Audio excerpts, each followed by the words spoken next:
Hello，大家好，我是拜伦。我相信很多人的心里都想要干大事，然后大事呢都胎死腹中。这很可能是因为我们设定的目标不够聪明哦。我们聊过彼得·杜拉克的 SMART 目标设定法，因为它明确而且有用，所以它被很多的个人团体当作设定目标的参考指标。这期我们聊聊麦克·海亚特的 SMARTER 目标设定法。复习一下 SMART 目标设定法的内涵是：我们的目标要明确、可以衡量、可以实现，与大目标相关，而且有实现性，是数字说话的务实方法。而 SMARTER 目标设定法多了两个指标，激励性跟风险性，内涵上也不同哦。它更鼓励我们做一点梦，承担更高的风险，来 push 自己，挖掘更多的潜力。这期我们就来分享 SMARTER 的7个指标，明确很好理解。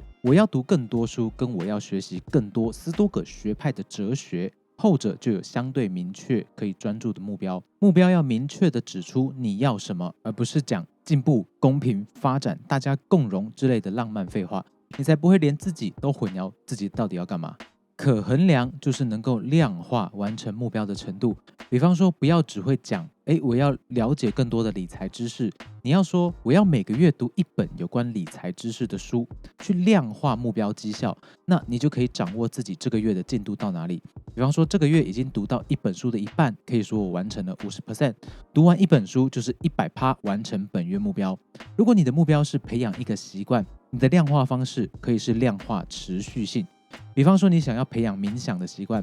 当你完成今天的功课，你可以在月历上做一个完成的记号，画一个叉叉，画一个圈。假设过去3个月你都坚持冥想没有中断，你就可以看到月历上有连续90天的冥想记号。这个神圣的记录是你自己努力来的，你应该不会舍得打断它吧？或者你在过去1个月内只有3天没有进行冥想，剩下的都有很好的做完练习、做完功课，那你也可以说，我自己在过去1个月内培养冥想习惯的目标执行率有 90%， 跟前1个月比，或是跟某个时段比，你进步了 20%， 那这个也可以很好的衡量你达到目标的程度。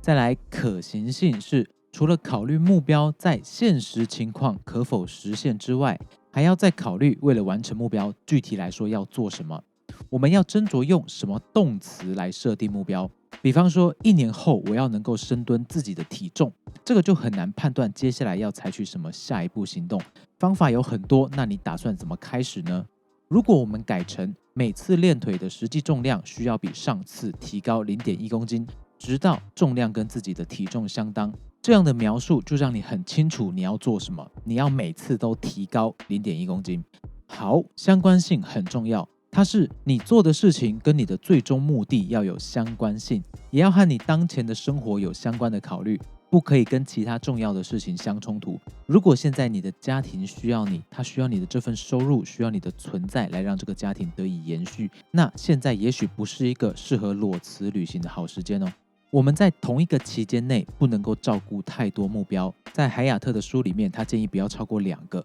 不然你最终很可能会什么都做不到。如果我们想要达到的目标很多，那我们需要的是取舍，或是等待更适合的时间再说。没办法，我们必须做出选择，毕竟人只有一个，身体只有一个，时间也只有一份，对吧？时间一直都是一个很重要的元素。在经典的 SMART， 时间的这个元素代表的是时效性，而在 SMARTER 里，时间代表的是时间性。它是目标需要定义适当的实现、期程或频率，多了一点元素哦。实现跟期程的紧迫感可以确保我们推进进度，避免拖延，也避免我们误以为时间还很多很够用，这就会造成我们无限的推迟我们的计划。